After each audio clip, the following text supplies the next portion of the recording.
je vous dis déjà bonjour, parce que je suis arrivée en cours de route. Donc je suis Séverine Wolf, dirigeante de la société Cogetic, et on va vous présenter avec un de mes associés, Didier Briand, qui est directeur technique, notre modeste expérience du Lean dans une PME à taille humaine. Donc au préalable, je fais une rapide présentation de la société parce que je ne sais pas si vous nous connaissez. Ça fonctionne ? Voilà. Donc Cogetic, déjà on est situé à la sortie de l'autoroute de Blois à la chaussée Saint-Victor. Vous pouvez nous apercevoir de l'anglais. Notre métier, c'est produire, faciliter la gestion d'une étiquette pour nos clients. Alors l'étiquette, qu'est-ce que c'est? On paraît peut-être quelque chose de banal quand vous regardez un produit. En réalité, pour nos clients, c'est un élément stratégique puisque ça accompagne le produit en termes de décor, donc ça fait vendre le produit. Et la deuxième fonctionnalité importante, c'est que ça passe dans une chaîne de pause automatisée, la plupart du temps, donc ça génère des contraintes de production importantes. Donc nous, on a ces enjeux-là tous les jours à gérer avec nos clients. Donc, on intervient sur un marché qui est assez concurrentiel, on va dire. Il y a à peu près 300 acteurs en France, on se situe dans les 50 premiers. Comment on s'est différencié? Tout simplement par un haut niveau de service, de la réactivité. Alors quand on parle de réactivité, c'est en termes de délai essentiellement. Le délai moyen dans notre métier, c'est à peu près 5 jours, 5 à 8 jours, et on fait des dépannages sous 24-48 heures. Donc, on parle aussi de réactivité à tous les niveaux par rapport aux offres de prix, au traitement des réclamations, quand il y en a, etc. Donc, deuxième façon de se différencier, c'est qu'on accompagne nos clients en termes de conseils et d'évolution personnalisée. On travaille beaucoup sur de la multi-référence, des gammes importantes de produits. On n'est pas loin d'avoir 500 références chez certains clients. Donc, ça oblige à une gestion hyper rigoureuse de leurs références et un accompagnement, on s'appuie beaucoup sur l'informatique pour ce faire. Donc là, on va passer rapidement les secteurs d'activité avec lesquels on travaille. Dans l'alimentaire, dans la région, on travaille beaucoup avec Saint-Michel, Marco Polo, beaucoup de producteurs locaux aussi, de produits régionaux. Dans les produits d'hygiène, très gros consommateurs d'étiquettes. Tout ce qui est cosmétique, pharmacie, parapharmacie, vétérinaire. Et pour finir, l'industrie en général, donc ça peut être le phytosanitaire, les produits de piscine, les produits de peinture, produits de bricolage, enfin tout ce qui est consommateur d'étiquettes que vous retrouvez en grande surface sur les. Donc nous sommes une équipe d'une quarantaine de personnes, 44 salariés plus quelques intérimaires, PME indépendante. À taille humaine, oui, on est encore moins de 50, il paraît que c'est un cap. Ce qui nous procure une grande agilité en fait en termes d'organisation avec nos équipes. On s'est positionné comme les précurseurs de la gestion d'étiquettes en multi-référence sur un marché il y a 20 ans où il y avait beaucoup moins de produits qu'actuellement. Quelques chiffres. Donc, il date de 2017. En 2018, on se dirige vers 7 800 000 euros.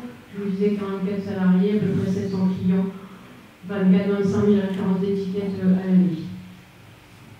Une moyenne de commande autour de 800 euros. On peut se définir de temps en temps comme des épiciers de l'étiquette.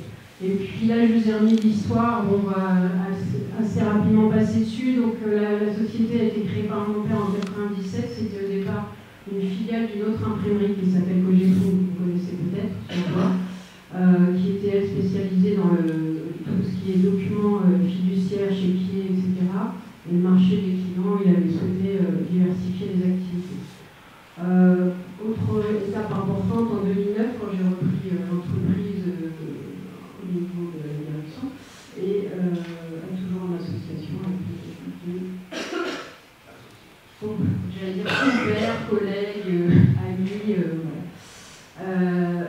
Notre particularité, c'est qu'on dirige l'entreprise à 3 têtes, avec chacun une fonction précise. Donc Didier s'occupe de la technique, notre autre associé Philippe s'occupe du commercial, et moi je me suis toujours occupée de la partie ressources humaines, financières, informatiques, qualité. Donc on vous propose vous expliquer un petit peu ce qu'on a mis en place en s'appuyant sur le Lean. Notre entreprise a connu un développement important depuis 20 ans. Et à un moment donné, le petit artisan qu'on était avec une équipe familiale a dû s'industrialiser et on a fait appel au Lean en l'appliquant bien sûr à notre échelle. Donc voilà le contexte. Donc entre 2013 et 2015, comme je le disais, on a connu un fort développement de chiffre d'affaires, avec un bâtiment qui est devenu trop petit. Donc on a lancé une extension qui a été terminée fin 2015. Des effectifs évidemment en hausse, des intérims qu'on embauche très rapidement sans beaucoup de formation, des investissements lourds, etc., ce qui nous a mis dans une situation un peu compliquée. À un moment donné, notre niveau de service se dégradait fortement. Donc retard, donc délai de moins en moins respecté, non-conformité, heures supplémentaires à outrance, donc ça ne pouvait plus continuer. Bon, en fait, je crois que c'est ce que je viens de dire. Donc respect des délais, voilà, c'était des courbes descendantes, nombre de conformité par contre ascendant, le coût je ne vous dis pas, et les heures sup, on est arrivé au contingent. Je crois même qu'on l'a dépassé en 2015. Donc il est urgent de faire quelque chose. Alors, moi étant membre de l'APM, un organisme de formation pour dirigeants, j'avais déjà eu des sessions sur le Lean. J'avais trouvé ça intéressant, j'avais ramené quelques idées, mais sans organisation réelle. Mon directeur technique n'était pas très impliqué à l'époque. Et on va dire ça a fait... Non, mais c'est vrai. C'est vrai. Au départ, j'étais pas chaud parce que c'est pareil, un intervenant extérieur vient nous voir, en 2 heures, il trouve toutes les solutions, donc c'était pas très chaud. Mais après quelques réunions, quelques visites d'usines, j'ai vu ça différemment et puis j'ai accepté largement le Lean et puis maintenant j'en parle beaucoup. Je cite cet exemple parce que je trouve que c'est important pour je dirais, illustrer le fait que la démarche Lean, si elle n'est pas habitée, je dirais, incarnée par les dirigeants, ça ne peut pas fonctionner. Donc ça, c'était vraiment le préambule. C'est déjà, ça ne peut pas être une personne tout seul qui porte le projet, c'est une équipe. Donc il a fallu qu'on se forme déjà au niveau de direction et ensuite on a formé nos managers. Donc à l'époque, notre première problématique, ça a été de gérer le management intermédiaire. Il faut imaginer qu'on était un petit atelier avec des conducteurs de machines et quelques chefs d'équipe, mais qui étaient avant tout des conducteurs.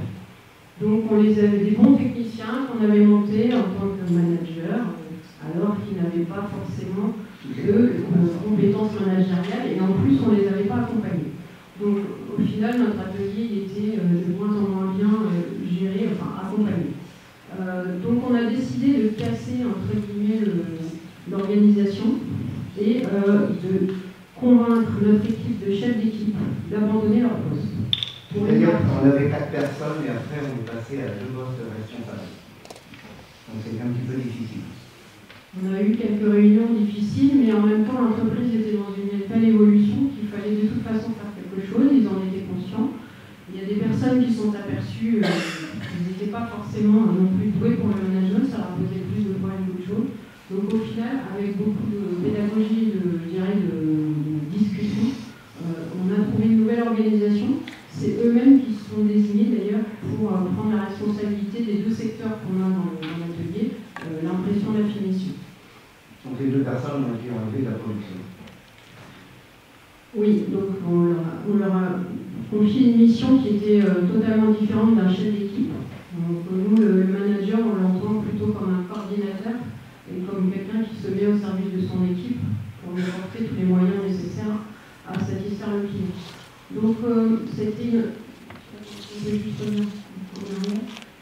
ça a été une période, je dirais, de remise en question, de communication intense auprès du personnel parce qu'il fallait faire comprendre aussi au personnel pourquoi on changeait et comment aller travailler les nouveaux managers. C'était vraiment un état d'esprit à l'éduquer.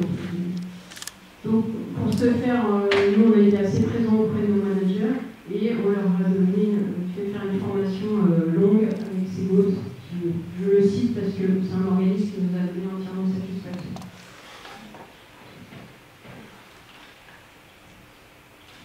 En parallèle de ça, on a lancé donc, la démarche Lean officielle, apologétique.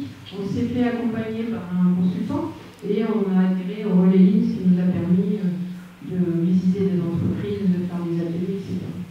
Donc, comme je vous disais tout à l'heure, le premier point, c'était la formation des dirigeants.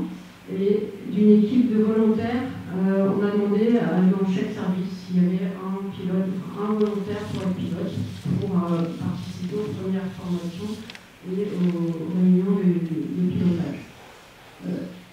Point important aussi, nous, on avait une stratégie qui était déjà formalisée, communiquée au personnel régulièrement, mais là, on a intégré la démarche Lean dans la stratégie, et en même temps, on a aussi intégré une démarche d'amélioration de la qualité de vie au travail. C'est déjà une préoccupation depuis longtemps. Dans une PME de notre taille, on avait la chance de pouvoir être très convivial et je dirais, avoir un management très de proximité. On travaille beaucoup en mode participatif, mais on a eu le souhait de l'intensifier et de mettre au cœur de la stratégie la qualité de vie. Alors c'est important pour plein de petits détails. Ça va, je dirais, en complément du Lean, dans le sens où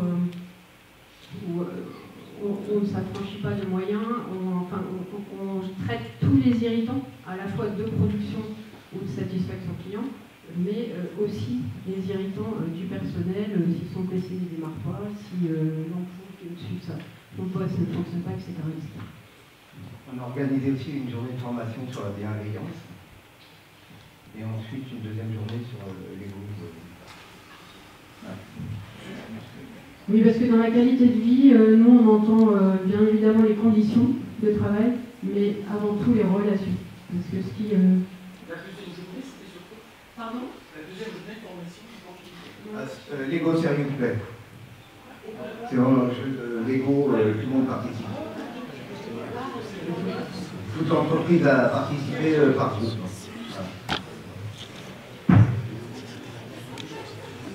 Donc là, on va juste citer quelques démarches outils qu'on a mis en place et qui fonctionnent très bien.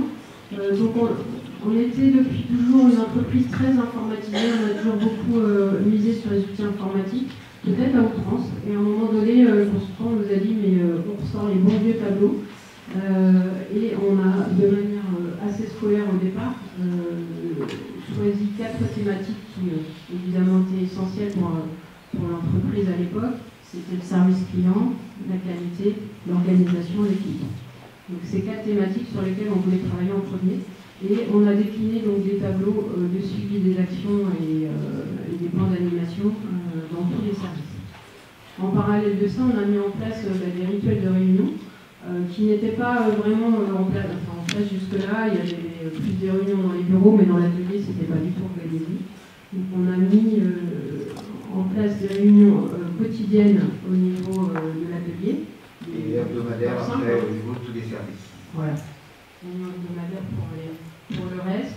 Donc des réunions qui durent 15 minutes, selon je dirais c'est assez classique dans le Lean. Mais pour nous, c'était vraiment une révolution. Ça n'existait pas. Et ce qui a manqué très rapidement, c'était une communication interservice. On grossissait et on se rendait compte que par rapport à la petite équipe qu'on a pu être quand on était 15-20, la communication entre les services devenait plus difficile. Donc on a créé une réunion mensuelle qui est une réunion d'information qui permet à un représentant du service, ça tourne tous les mois. Chaque représentant vient donner l'actualité de son service, les indicateurs et l'état d'avancement des actions et projets. Et donc cette réunion est très appréciée. Elle permet déjà à des gens de production de sortir de la production une fois de temps en temps et de comprendre un peu ce qui se passe dans les autres services, le commercial avec qui il n'y avait pas forcément de relation, les plus presse, etc. Et là, on a 5 minutes par service pour donner la météo et puis toutes les actions mises en cause. Juste pour vous montrer le support qu'on a mis en place, qui en fait permet de synthétiser. Donc une météo, ça c'est une petite un petit méthodo qu'on utilise régulièrement dans les réunions pour prendre la température et l'humeur des gens. Donc la météo du service, les actualités, les indicateurs et en dessous les actions. En parallèle de tout ça, on a mis aussi en place le planning informatisé. Donc Didier et moi, on réveillait un peu devant le tableau IKEA que vous avez au sortir du magasin où vous avez suivi de livraison en direct. Donc on a travaillé sur une évolution de ce type, ce qui a permis de donner l'information en temps réel dans tous les services en termes de planning. On a aussi travaillé, on a donc mené 2 gros chantiers qui étaient prioritaires. Le bureau de fabrication chez nous, c'est le service qui, en fait, en industrie, on appelle souvent ça l'ordonnancement. C'est le service qui organise la production, qui saisit les commandes, qui est l'interface entre les clients et la production et qui approvisionne. Et ensuite, le service expédition. Je parle beaucoup. Non, mais vas-y, tu parles bien, je te laisse. Alors, service expédition, c'était une belle expérience parce que c'était quelque chose qui paraissait sans doute évident à des gens qui étaient dans le ligne depuis longtemps, mais nous, ça ne l'était pas du tout. On avait un secrétariat à un bout de l'usine qui préparait les expéditions et on avait le quai d'expédition à l'autre bout de l'usine avec un magasinier. Et donc toute la journée, ils passaient leur temps à faire des allées-venues, des coups de téléphone, etc. Donc, une fois qu'on a utilisé une cartographie, qu'on a mis sur un plan les allées et venues, qu'on a mis les tâches de chacun, on a vite compris que le service expédition, il fallait qu'il soit sur le terrain avec le quai. Donc on a créé une cellule dédiée et on a revu totalement les fonctions de la personne qui s'occupe des expéditions. Et là, je vous ai mis une photo de notre interface. Je pense que dans la démarche, ce qui nous aide aussi, c'est une volonté de transparence et de communication en temps réel. Donc, moi, j'ai demandé aux informaticiens à un moment donné de créer un outil collectif que tout le monde puisse avoir sur son poste, parce qu'on est tous informatisés, soit en production ou dans les bureaux. Donc, on a un interface commun qui nous donne les chiffres d'affaires qui sont issus des commandes, des factures, le chiffre d'affaires en commande, donc issu des commandes qui sont saisies toute la journée, les non-conformités avec leurs coûts. Donc, tout ça est suivi dans un ERP. Et ça vient s'incrémenter au fur et à mesure. Et on a aussi le suivi des délais, ce qui permet, je dirais, à n'importe quel acteur de l'entreprise de savoir où on en est. En complément de ça, moi je fais des réunions du personnel 4 fois à l'année où je présente bien évidemment la feuille de route, la stratégie, le bilan, les chiffres, pour savoir, pour montrer où on en est. Et puis, par rapport à cette feuille de route, et puis aussi le bilan comptable, ce qui me paraît une nécessité pour les salariés de savoir comment va leur entreprise. Donc voilà, pour illustrer modestement notre parcours, aujourd'hui, vous avez là sur 5 ans, les courbes, donc ce que l'on pourrait dire par rapport aux outils lignes qu'on a mis en place. On est bien évidemment sur un chemin, il y a encore beaucoup de choses à faire, mais rien que les quelques outils qu'on vous a montrés, les quelques chantiers qu'on a menés, on a vu le retour, je dirais, sur investissement très rapidement. En 6 mois, les courbes s'inversent en termes de taux de service, en termes de non-conformité, de coûts. Surtout, et puis aussi les heures supplémentaires. Meilleure organisation, donc quasi moins de pression dans l'usine. Moins de pression dans l'usine, les gens moins stressés. Et l'année dernière, on a vécu quasiment qu'en 2,8. Oui, ce que je ne vous avais pas dit, quand on était en full total 2015, on était en 3,8 plus le samedi. Donc là, on était revenu à des conditions, je dirais, beaucoup plus saines pour tout le monde.